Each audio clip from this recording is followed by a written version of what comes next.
Hello and welcome to Shriram Science. दोस्तों, आज lecture के स्टार्ट में मैं आपसे एक क्वेश्चन पूछना चाहता हूं। मान लो कि आप एक एक्सपोर्टर हो और आपको रशिया तक आपका पार्सल पहुंचाना है, आपका कार्गो को पहुंचाना है। तो वैसे में आप क्या रूट को इस्तेमाल करोगे या फिर कौन सी रूट को इस्तेमाल करोगे, राइट?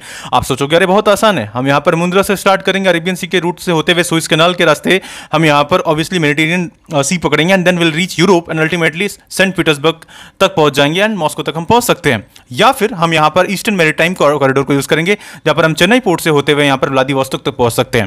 लेकिन प्रॉब्लम किस चीज का है दोस्तों? प्रॉब्लम यहां पर दो चीज है। देखो, अगर आप ट्रेड को प्रॉस्पेरस बनाना चाहते हो तो काफी इंपॉर्टेंट चीज होता है, पहला कि एक स्टेबल जियोपॉलिटिकल सिचुएशन हो, और दूसरा आपका टाइम एंड कॉस्ट इफेक्टिव हो वो चीज, तभी आप यहां पर ट्रेड में प्रॉस्पेरस रह सकते हो।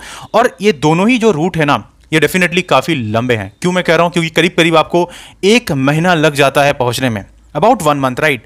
और ऐसे में आपका जो कॉस्ट है वो भी तेजी से इंक्रीज करता है और आपका यहां पर टाइम भी काफी ज्यादा जाता है। अगर मैं कहूं कि इसका एक शॉर्टकट है, जी हाँ, बिल्कुल सही सुन रहे हो आप, एक शॉर्टकट हो सकता है यहां पर, that is international north south transport corridor, जो आपकी ओवरऑल जर्नी को ड्रास्टिकली यहां पर रिड्यूस कर देगा, कॉस्ट भी कम लगेगा। तो आखिर ये शॉर्टकट है क्या, इसके बारे में हम इस लेक्चर में डिस्कस करने वाले हैं। तो बहुत कुछ है समझने के लिए यहां पर, but before starting this lecture there is an important announcement that कि अगर आप एक यूपीएससी एस्पिरेंट हो और अगर आपके मन में डाउट्स है आपकी प्रिपरेशन को लेकर कि कैसे अपनी प्रिपरेशन को स्ट्रेटेजाइज करना है, क्या स्ट्रैटेजी होनी चाहिए, ऑप्शनल कैसे प्रिपेयर करना है, या फिर कौन सा बेटर ऑप्शन अगर आपने डिसाइड नहीं किया है, सब्जेक्ट वाइज स्ट्रैटेजीज क्या होनी चाहिए, सिलेबस को टाइम पर कैसे कंप्लीट करें, तो इन सारे डाउट्स को क्लियर करने के लिए आप हमारे फ्री 1-to-1 मेंटरशिप को ज्वाइन कर सकते हो, जिसका लिंक आपको डिस्क्रिप्शन में मिलेगा। वहां पर एक फॉर्म आएगा, फॉर्म फिल कीजिए और हमारे एक्सपर्ट्स आपके साथ में जुड़ेंगे आपके डाउट्स को क्लियर कर। दोस्तों, आपको यहां पर मैप दिख रहा होगा, जहां पर 2 आप रूट्स देख सकते हो। अगर आप मुंबई से जा रहे हो फॉर एग्जांपल, तो एक तरफ आपको ये ब्लू कलर से दिख रहा है, जहां आप अरेबियन सी से होते हुए यहां रेड सी, एंड रेड सी से फिर सुएज कैनाल के रास्ते आप मेडिटेरियन सी होते हुए यूरोप पहुंचोगे and then you can reach your Russia. Okay, तो ये एक रूट है जहां पर आपका समझ लो कि करीब करीब मतलब 8000 से ज़्यादा यहाँ पर पड़ जाता है नॉटिकल माइल्स। और अब जब टाइम के बारे में बात करोगे तो यहाँ पर करीब करीब 25 से 30 दिन लग जाता है ओवरऑल इस रूट के थ्रू से जाने में। अब यहाँ पर दूसरी तरफ आपको एक ऑल्टरनेटिव दिख रहा है, जहाँ पर आप देख सकते हो कि from India you can reach here मतलब ईरान, एंड ईरान से आप इधर कैस्पियन सी के रास्ते अजरबैजान होते हुए आप रशिया यहाँ पे पहुँच जाओगे, राइट? ये एक ऑल्टरनेटिव रूट है, इसको ही हम कह रहे हैं the international north south transport corridor, okay, NSTC। अब यहाँ पर देखो, ये टोटल करीब 7200 किलोमीटर के रास्ते यहाँ पर आप कहीं ना कहीं रशिया तक पहुँच सकते हो, और जिससे जहाँ पर आप करीब करीब 10 से 15 दिन अपना बचा सकते हो, राइट? और एट द सेम टाइम सिर्फ इतना ही नहीं, आप यहाँ पर कॉस्ट भी कहीं ना कहीं बचाओगे और टाइम भी बचा रहे हो, राइट? तो ये भी सारी चीज़ें हैं। और ओवरऑल देखो, ये जो रीजन है ना, खास करके यहाँ पर आप देखते हो लगातार ओवरऑल पायरेसी होता रहता है, लगातार यहाँ पर रेड सी के पास में आपको यमन में हुती रेबल्स दिखते हैं, और इस रीजन में ओवरऑल कहीं ना कहीं वॉर लाइक कंडीशन है। तो जाहिर सी बात है, ये ओवरऑल इन सारे जो जियोपॉलिटिकल एस्पेक्ट्स है या फिर जियोपॉलिटिकल प्रॉब्लम्स जो चल रही हैं, उनको आप साइडलाइन करते हुए यहाँ पे डायरेक्टली आप रशिया तक पहुँच सकते हो, राइट? तो ये एक मतलब आपको अल्टरनेटिव रूट देता है। नाउ ये एक मल्टी मॉडल कॉरिडोर है बेसिकली। अब जहाँ पर क्या कर रहे हैं कि हम मतलब इंडियन ओशन से पर्शियन गल्फ के through Caspian Sea via Iran and then north Europe होते हुए हम रशिया के सेंट पीटर्सबर्ग तक यहाँ पर पहुँच सकते हैं। वैसे इनिशियली इसे इस्टेब्लिश किया गया था Russia, okay, India and Iran के द्वारा, ओके, जहाँ सितंबर 2000, ओके, एंड बेसिकली इसका मोटिव क्या था, सो दैट यहाँ पर इन्हांस किया जाए ट्रेड को और कनेक्टिविटी को अमॉन्ग इट्स मेंबर, और धीरे धीरे करके हमने देखा यहाँ पर मेंबर्स और आगे बढ़ते गए।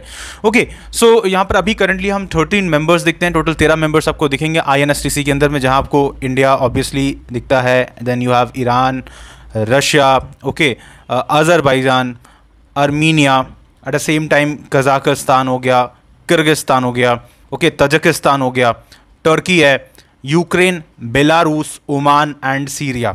नाउ यहाँ पर very important is that Bulgaria जो है, बल्गेरिया एज अ कंट्री ने एज अ ऑब्जर्वर स्टेट के तौर पे INSTC को ज्वाइन किया है, राइट? तो ये काफ़ी इंपॉर्टेंट प्रोजेक्ट है एज सच, राइट? और जाहिर सी बात है, अगर इस पर काम किया जाएगा तो काफ़ी सारे एस्पेक्ट्स यहाँ पर खुल सकते हैं, एंड स्पेसिफिकली यहाँ पर जो हम रीजनल ट्रेड के रेस्पेक्ट में बात कर रहे हैं, क्योंकि ऐसा नहीं है कि सिर्फ हम यहाँ पर रशिया तक पहुँच सकते हैं, हम यहाँ पर सेंट्रल एशिया तक भी पहुँच सकते हैं वाया ईरान, और ये भी कहीं ना कहीं एक डोर खोलता है भारत के लिए ना। इसके बाद देखो यहाँ पर एक इंपॉर्टेंट क्वेश्चन ये है that what about India's role in INSTC, इसे हम डिस्कस करेंगे। लेकिन इससे पहले देखो एक इंपॉर्टेंट पॉइंट ये भी है कि यहाँ पर INSTC वर्सेस सुएज कैनाल को जब हम देखते हैं, ओवरऑल कंपैरिजन करते हैं, तो एक छोटा सा कंपैरिजन मैं ड्रॉ कर देता हूँ जो कि इंपॉर्टेंट है।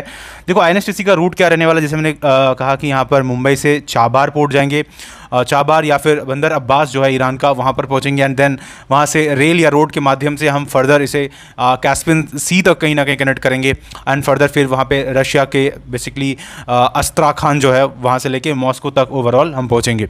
एंड आफ्टर दैट देखो यहाँ पर स्विस कैनाल को जब हम देखते हैं तो यहाँ पर हम मुंबई से अरेबियन सी के रास्ते होते हुए एज सच रेड सी, फिर स्विस कैनाल यहाँ पर हम लेते हैं एंड देन मेडिटेरियन से then we can reach Europe और रशिया।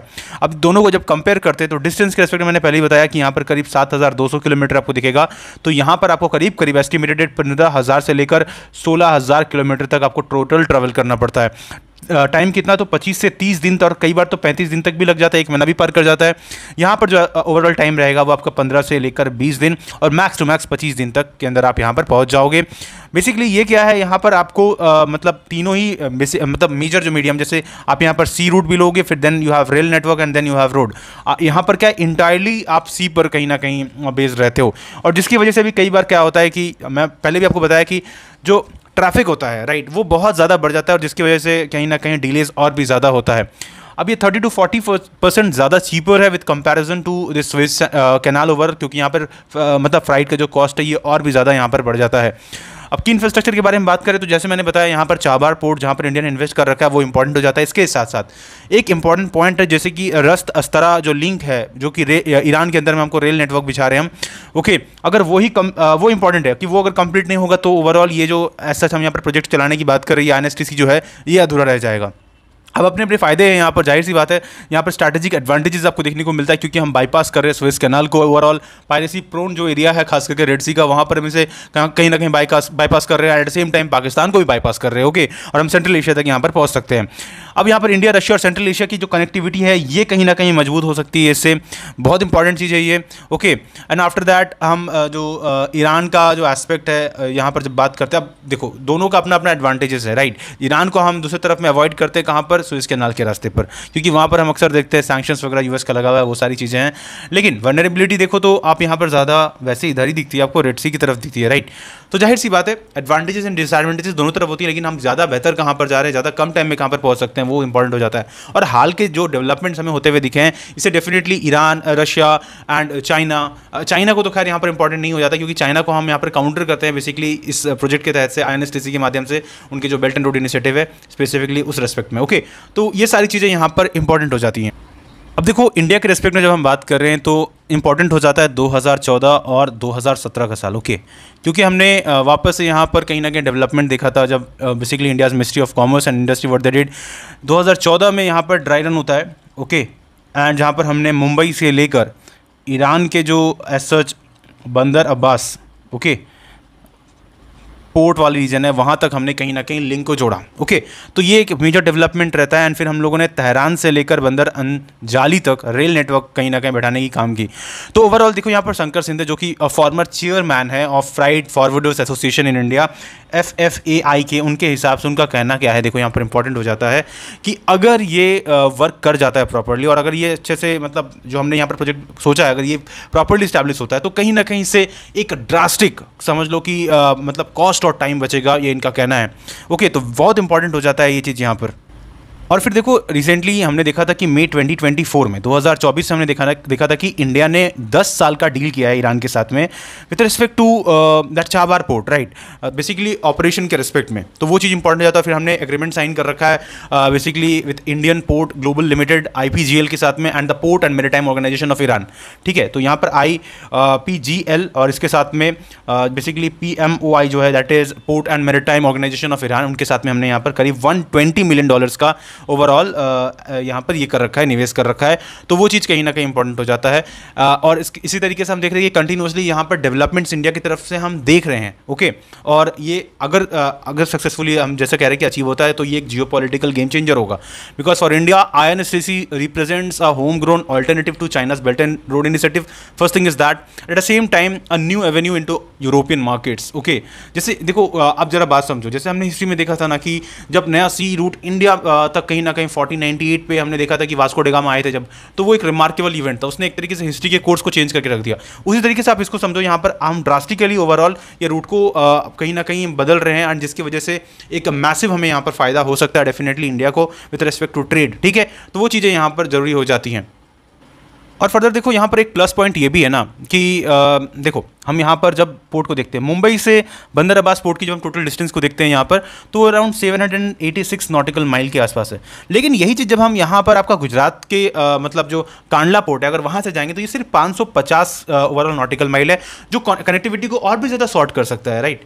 तो जाहिर सी बात है, इस तरीके से कहीं ना कहीं हम अपनी कैपेसिटी को यहाँ पर बढ़ाते हुए यहाँ पर देख सकते हैं। And eight the same time हमारा जो कोशिश है कि 2047 तक हम कैसे भी करके जो हमारी पोर्ट हैंडलिंग कैपेसिटी है उसको हम अबाउट 10,000 मिलियन मेट्रिक टन तक पहुंचाएंगे, और उसमें INSTC जो है एक मेजर रोल प्ले कर सकता है, no doubt about that. And जाहिर सी बात है, रशिया सेंट्रल एशिया के साथ में हम इंगेजमेंट को इस रूट से और ज़्यादा बेहतर कर सकते हैं। अब देखो जाहिर सी बात है, यहाँ पर एक चैलेंज भी है। क्या चैलेंजेस है? एक तो चैलेंज ये हो जाता है कि सैंक्शंस का जो प्रॉब्लम है, राइट, क्यों हम कंटिन्यूसली देखते हैं कि रशिया पर पहले से ही सैंक्शन लगा रखा है यूएसए ने, वेस्ट ने ऑलरेडी यहाँ पर कहीं ना कहीं हमें, अब जाहिर सी बात है वेस्ट को ये चीज़ ठीक नहीं लगेगा। एट द सेम टाइम कई सारी कंट्रीज जो आपको रेड सीज के आसपास दिखती हैं, राइट, तो यहाँ पर बेसिकली इनकी हेजेमन को हम ब्रोक कर सकते हैं, वो एक इंपॉर्टेंट चीज़ है यहाँ पर। और फिर यहाँ पर इंपॉर्टेंट चीज़ क्या हो जाता है कि जो इनकम्प्लीट इंफ्रास्ट्रक्चर है वो एक बड़ा चैलेंज है। ओके, खास करके जो हम यहाँ पर रस से लेकर अस्तारा तक की रेल लाइन के बारे में बात कर रहे हैं, अगर इसे ही नहीं कंप्लीट किया जाएगा तो ओवरऑल ये प्रोजेक्ट जो है ये ब्लैंक रह जाएगा, ये इनकम्प्लीट रह जाएगा, और फिर इसका कोई मायने नहीं बचता है। ओके, तो ये काफ़ी इंपॉर्टेंट हो जाता है कि इस ओवरऑल इंफ्रास्ट्रक्चर को जल्द से जल्द यहाँ पर कंप्लीट किया जाए। एंड एट लास्ट देखो, अर्मीनिया एंड अजरबैजान का जो टेंशन है उसको भी यहाँ पर कहीं ना कहीं ईज आउट करने की ज़रूरत है। सब कंट्रीज मिलकर अगर बैठकर उसको कहीं ना कहीं मतलब सॉल्व आउट करने की कोशिश करें तो कहीं ना कहीं यहाँ पर एक मतलब रूट निकाला जा सकता है ओवरऑल। लेकिन देखो, अजरबैजान और अर्मीनिया का जो टेंशन है, नो डाउट ये एक बहुत बड़ा टेंशन है एट द सेम टाइम, लेकिन हम इसको जब कंपेयर करते हैं इस रीजन के साथ में तो वो उतना हाई लेवल में हॉस्टाइल भी नहीं है, राइट। तो उसको कहीं ना कहीं डेफिनेटली वॉर मतलब हो रखा है वहाँ पे, लेकिन इसे सॉल्व आउट किया जा सकता है। तो ये इंपॉर्टेंट चीज़ हो जाता है यहाँ पर। एंड डेफिनेटली ये एज सच जो INSTC है ये आने वाले वक्त में इंडिया के लिए गेम चेंजर साबित हो सकता है। So I hope you understood these points. ये पॉइंट्स इंपॉर्टेंट हो जाते हैं एग्जाम के लिए, एंड आपसे यहाँ पर क्वेश्चंस बन सकता है। एंड आपका क्या मानना है इस टॉपिक के बारे में, आप हमें फीडबैक कमेंट सेक्शन पे दे सकते हैं। और अभी तक आपने इस चैनल को सब्सक्राइब नहीं किया दोस्तों तो सब्सक्राइब कर लीजिए इसी तरह के और भी इंफॉर्मेटिव लेक्चर्स के लिए।